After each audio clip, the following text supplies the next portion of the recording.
আমি ওকে তো ভালোবাসি, ওর খারাপ অবস্থা দেখে তো ওকে আমি ছেড়ে যেতে পারি না, এই জন্য আমি ওর পাশে সব সময় থাকার চেষ্টা করি। এত খারাপ অবস্থার পরেও সে আমাকে কখনো ছেড়ে যায় নাই, ছেড়ে যাওয়ার কথাও বলে নাই। আমার একটা বন্ধু আমাকে একটা ভিডিও দেয় এডিট করার জন্য। ভিডিওটা ছিল একটা প্রোগ্রামে, সেখানে ওই ভিডিওর ভিতরে আমি তারে দেখি, পরে অনেক ভালো লাগে আমার। তারপরে বন্ধুকে বলি যে তার নাম্বারটা দিতে, তারপর অনেক কষ্ট করে তাকে ম্যানেজ করি যে নাম্বারটা দে দে দে, তারপরে নাম্বারটা পাই। তারপরে হঠাৎ একদিন তারে হোয়াটসঅ্যাপে SMS দিলাম, অনেক দিন পরে রিপ্লাই দিল সে আমার। একদিন হঠাৎ যে হাই হ্যালো কথা হলো, তারপরে বললাম যে দেখা করি চলো একদিন। আমার ফ্রেন্ডকে বললাম একদিন দেখা করা, ওর সাথে দেখা করলাম, দিয়ে তাকে দেখার পর অনেক ভালো লাগছিল। আমার নাম মুবাশশিরা মেহেজাবিন, আমি রাজশাহীর মেয়ে। যখন ছেলেটাকে দেখি প্রথম দেখে ওকে ভালো লাগছিল, তখন আমাদের নাম্বার আদান প্রদান হয়, তখন থেকে আমাদের এভাবে কথা শুরু হয়। কথা বলতাম, সব সময় কথা বলতাম, বলতে বলতে ওর প্রতি আর মানে অনেক ভালো লাগা কাজ করে। তখন মাঝে মধ্যে বলে যে দেখা করো এই করো, তখন আমি বাসায় এটা সেটা বলে, আমার একটা বোন আছে ওর থেকে মানে টাকা ধার নিয়ে বা ওকে এই সে বুঝাই দেখা করতে আসতাম। আমার বাসায় তাহিরপুরে তো দূরে অনেক, তখন আমরা এখানে আসতাম, রাজশাহীতে আসতাম, ঘুরতাম। এই তারপর থেকে ধরেন ভালো লাগা কাজ করে। তারপরে আমরা কথা বলতে বলতে একজন আরেকজনকে জানলাম, তারপরে তাদের ফ্যামিলি আমার ফ্যামিলি সম্পর্কে সব জানলো। তারপরে ভাবলাম যে এখনকার প্রেম তো টিকে না বেশি দিন, তো আমরা বিয়ে করার সিদ্ধান্ত নিলাম। তারপরে ওই ওর ফ্যামিলিতে বোঝালো, আমি আমার ফ্যামিলিতে বোঝালাম, বুঝাই। প্রথমে তো ফ্যামিলি রাজি ছিল না যেভাবে বিয়ে দিবে, তো হচ্ছে অনেক মানে ধরেন কান্নাকাটি অনেক কিছু করার পরে ওর বাবা আমাদের বাসায় আসলো।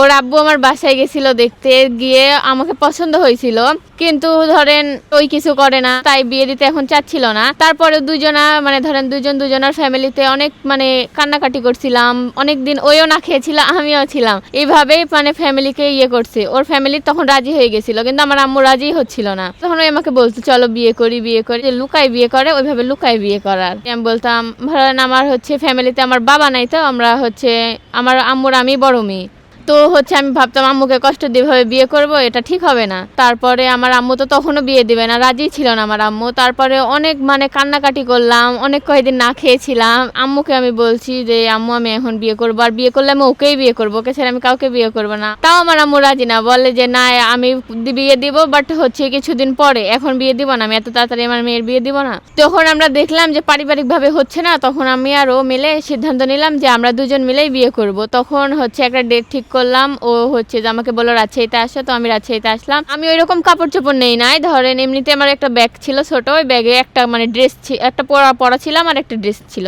বিয়ের দিন ধরেন হচ্ছে যে আমি বাসায় থেকে ধরেন আমি দুপুর বিকাল হয়ে গেছে আসতে আসতে, আমি বাসা থেকে, আমার বাসা তো একটু দূরে, ওখান থেকে আসলাম। আসার পরে ওই আমাকে আসলো, আমি আমার আম্মুকে বলছি যে আম্মু আমি ওকে বিয়ে করব, তো আম্মু তো আসতে দিবে না। তাও আমি আম্মুকে বলছি যে আম্মু ওকে বিয়ে করবো, ওকে বিয়ে করলে আমি ভালো থাকবো, ও আমাকে অনেক ভালোবাসে, ভালো রাখবে আমাকে। তো এই বলছি বলে আমি হচ্ছে বের হয়েছি, বের হয়ে আম্মু আসতে দিবে না, তাও আসছি আমি। আসে ও ওখান থেকে আমাকে রিসিভ করে ওর বাসায় নিয়ে গেছে। ফার্স্টেই ওর বাসায় নিয়ে গেছে, ওর আব্বুরা রাজি ছিল, বাসায় নিয়ে গেছে। তারপরে ওর আব্বু হচ্ছে কাজী টাজি ডাকলো ওর বাসাতেই, সবাইকে, সব ফ্যামিলি ওর আত্মীয় স্বজন সবাই ছিল, বাট আমার ফ্যামিলির কেউ ছিল না, বা আমার ফ্যামিলি মানে রাজি ছিল না। এখানে নাকফুল, ওই যে শাড়ি টাড়ি ওইগুলো কিনে নিয়ে এসেছিল আমার শ্বশুর আব্বু দিয়ে, ওই পড়ায় টড়ায় তারপরে বিয়ে হয়েছিল। বিয়ের পরে ওইখানেই বাসর টাসর হয়। তারপরে ধরেন ওইখানেই 1 মাস থাকছিলাম এরকম। নতুন নতুন বিয়ের দিনগুলো অনেক ভালো ছিল, ওই অনেক খুশি ছিল, আমি অনেক খুশি ছিলাম যে আমাদের মানে এত চাওয়ার পরে যে আমরা দুজনকে পেয়েছি। আপনাদের প্রেমের বয়স কতদিন ছিল? আমাদের প্রেমের বয়স বেশি দিন ছিল না, 2.5 থেকে 3 মাস ছিল। মানে এখন ধরেন তো প্রেম টিকে না বেশি দিন, তাই আমরা সিদ্ধান্ত নিয়েছিলাম যে বিয়ে করব, দিয়ে এখন বিয়ে করে এখন ভালো। তাদের বাসায় হচ্ছে আমার শ্বশুর শাশুড়ি আর আমার একটা ছোট ননদ আছে, আর দাদা আর দাদি থাকে। ওর আব্বু অনেক ভালো, আমাকে মেয়ের মতো এখনো ভালোবাসে, যে 1.5 বছর চলছে, অনেক ভালোবাসে। দিনগুলো আমাদের ভালোই কাটছে সব। তারপরে ধরেন হচ্ছে আমি হচ্ছে যে ওদের বাসায় ছিলাম, তারপরে হচ্ছে আমার আম্মুদের সাথে যোগাযোগ করার চেষ্টা করছিলাম যে যেন হচ্ছে সবাই মানে ধরেন মেনে নেয় আমার বাসার। পরে হচ্ছে আমার আম্মুকে ফোন দিলাম, দিয়ে আম্মুর তো অনেক মানে আদরের মেয়ে, আমি ধরেন রাগ করে অত থাকতে পারি নাই, দিয়ে ফোন দিলাম, দিয়ে তারপরে আম্মু বললো আয় বাসায় আয়। তখন হচ্ছে কিছুদিন পরে 25-26 দিন পরে বাসায় গেছিলাম। আমি একাই গেছিলাম ফার্স্টে। আপনার পরিবারে কে কে আছে? আমার পরিবারে আমার হচ্ছে আব্বু ছিল, আব্বু মারা গেছে, আমার আম্মু আছে, আর আমরা 4 বোন। 4 বোনের মধ্যে আমিই বড়, আর আমার সব বোনগুলো ছোট ছোট। আমার আব্বু মারা গেছে ধরেন 8 বছর হলো, আমার আম্মুই আমার ফ্যামিলি চালায়, তাই আমি আমার আম্মুকে মানে কষ্ট দিব না বলে ফার্স্টে বিয়ে করতে চাইছিলাম না। পরে ওই অনেক জোরাজোরি করলো, আর আমি দেখলাম যে ও আমাকে অনেক ভালোবাসে, আমি যেমন চাই ও তেমনই, ওই জন্য মানে বিয়ে করার সিদ্ধান্তটা নিলাম। ধরেন আমার আব্বু নাই তো আমার ফ্যামিলির দেখাশোনা আমার নানি মামাই এরাই করে। তখন আমার আমার নানিরা ধরেন আমার নানি মামা মামি এরা হচ্ছে আমার শ্বশুর বাসায় আগেই আসছিল। আমার বিয়ের কিছুদিন পরে আমি ফোন দিয়েছিলাম যে আমি এখানে বিয়ে করছি, তোমরা আসো দেখে যাও কেমন কি ছেলে বা ফ্যামিলি সব। তখন সবাই আসছিল আমার ফ্যামিলি থেকে, আমার নানি মামা আমার বোনেরা সবাই আসছিল, এসে আমার এখানে দেখাশোনা করে গেছে। দেখছে আমার শ্বশুরেরা সবাই একটু ভালো আছে, ফ্যামিলি ভালো আছে, আমার হাজবেন্ডও অত খারাপ না, ভালো আছে। তখন দেখে কেউ কিছু বলে নাই। পরে আমি আম্মুর বাসায় গেলাম, আমি একাই ফার্স্টে গেছিলাম। গিয়ে ধরেন আমার আম্মু তো দেখে অনেক দিন পর গেছি, মানে আমাকে ছাড়া একদিনও থাকে নাই কোথাও, বা আমাকেও আলাদা রাখে নাই। তখন আমি গেছি একটু, তো ধরেন আম্মু দেখে কান্নাকাটি করছে, আমিও কান্নাকাটি করছিলাম। তো আম্মুকে বললাম, মাপ চাইলাম, আম্মু তো মাফ করে দিছে। আম্মুর আদরের মেয়ে ছিলাম তো হচ্ছে তখন তার কিছুদিন পরে সবাই ফ্যামিলি থেকে, আমার ফ্যামিলি থেকেও মেনে নেয়। তারপরে ও যাওয়া আসা করে। বিয়ের কিছুদিন পর আমাদের মনে করেন যে হঠাৎ আমার আব্বুর একটা ব্যবসা ছিল, ব্যবসাটা বন্ধ হয়ে যায়, দিয়ে আমরা অনেক ক্ষতিগ্রস্ত হই। দিয়ে আমার আব্বুর মনে করেন যে ব্যাংক থেকে অনেক টাকা লোন ছিল, দিয়ে মনে করেন যে বাসায় থাকার মতন পরিস্থিতি ছিল না। দিয়ে সবাই আমরা ঢাকাতে চলে যাই, ফ্যামিলি সহ ঢাকাতে চলে যাই। দিয়ে ওইখানে মনে করেন যে কোনো কাজ পাচ্ছিলাম না, মানে কোনো জব পাচ্ছিলাম না। সবাই মিলে কিছু করার চেষ্টা করছিলাম, বাট কোনো কিছু পাচ্ছিলাম না আমরা এখানে, সেখানে থাকার মতো কোনো পরিস্থিতি ছিল না। দিয়ে অনেক কষ্ট করে দিন গেছে। তারপর ওইখানে মনে করেন কোনো কিছু হচ্ছিল না, মানে থাকার মতো পরিস্থিতি হচ্ছিল না। দিয়ে আবার ওই কষ্টের মাঝখানে আমরা আবার বাসায় চলে আসি ফুল ফ্যামিলি। তখন ধরেন আমি হচ্ছে আমার ফ্যামিলির অবস্থা একটু ভালো আছে। আমার শ্বশুরের এই অবস্থা দেখে ধরেন আমার প্রথম একটু খারাপ লাগছিল, বাট আমি ওকে তো ভালোবাসি। ওর খারাপ অবস্থা দেখে তো ওকে আমি ছেড়ে যেতে পারি না, এই জন্য আমি ওর পাশে সব সময় থাকার চেষ্টা করি। এত খারাপ অবস্থার পরেও সে আমাকে কখনো ছেড়ে যায় নাই, ছেড়ে যাওয়ার কথাও বলে নাই। অনেক কিছুই গেছে ধরেন আমাদের উপর দিয়ে, তখন সেই টাইমটুকুতে কষ্টের মাঝখানে ও আমার সাথে ছিল।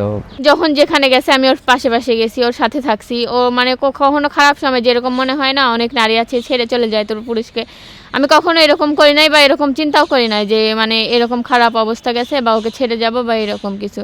আর ওই আমাকে অনেক ভালোবাসতো, যার জন্য আমার কখনো এরকম মনেও হয় নাই। তারপরে আবার ঢাকা থেকে যখন রাজশাহীতে আমরা ব্যাক করি, তখনও অবস্থাটা একটু খারাপ ছিল, অনেকটাই অবস্থা খারাপ ছিল। পরে আমার শ্বশুর আবার ব্যবসাটা নতুন ভাবে দাঁড় করায়। তারপর এখন আলহামদুলিল্লাহ অনেক ভালো চলছে আমাদের। এটা একটা ফ্যামিলি বিজনেস, এই বিজনেসের উপরে তাদের সংসার চলে। তো আমার হাজবেন্ডও এই বিজনেসের মধ্যেই আছে, তো এভাবেই দিন কাটছে আলহামদুলিল্লাহ। ঝগড়া বিবাদ কেমন হয়? ঝগড়া হয়, ধরেন সব সম্পর্কেই ঝগড়া হয়, আমাদেরও হয়। আমাদের দিনের ভিতর অনেক বেশিরভাগই ঝগড়া হয়, তারপরেও ধরেন আমরা দুজনকে অনেকটাই ভালোবাসি। পরিবারে বাবা নাই, মাই আপনার সবকিছু, মাই আপনার বাবা, মাই আপনার মা। হ্যাঁ।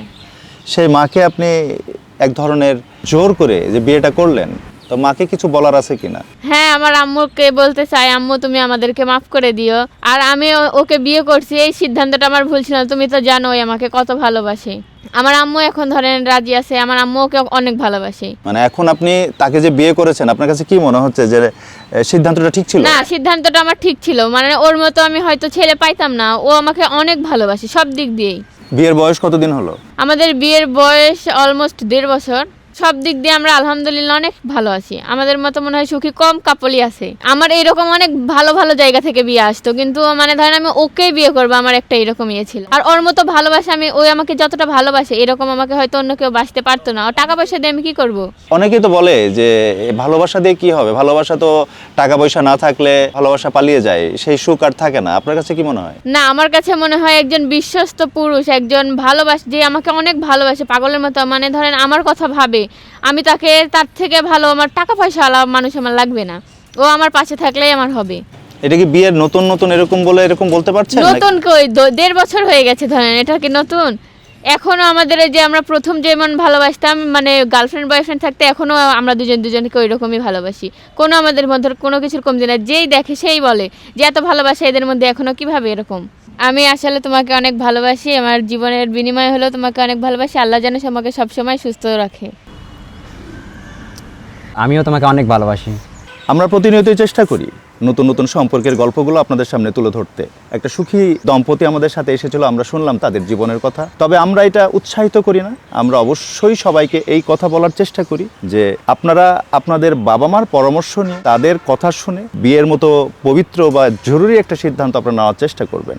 উনি বলছিলেন যে ওনার বাবা 8 বছর আগে মারা গেছে, ওনার মাই ওনার সব কিছু দেখভাল করেন, তার পরবর্তীতে উনি ওনার মাকে রেখে তার স্বামীর টানেই বাসা থেকে বের হয়ে যান এবং পরবর্তীতে একটা সময় হয়তো তার মাকে ম্যানেজ করতে উনি পেরেছেন এবং উনি ভাগ্যক্রমে হয়তো এরকম একজন ছেলে পেয়েছেন। কিন্তু আপনারা যারা এই ভুলগুলো করবেন বা করতে যাচ্ছেন তারা কিন্তু তেমন ছেলে বা তেমন লাইফ পার্টনার নাও পেতে পারেন।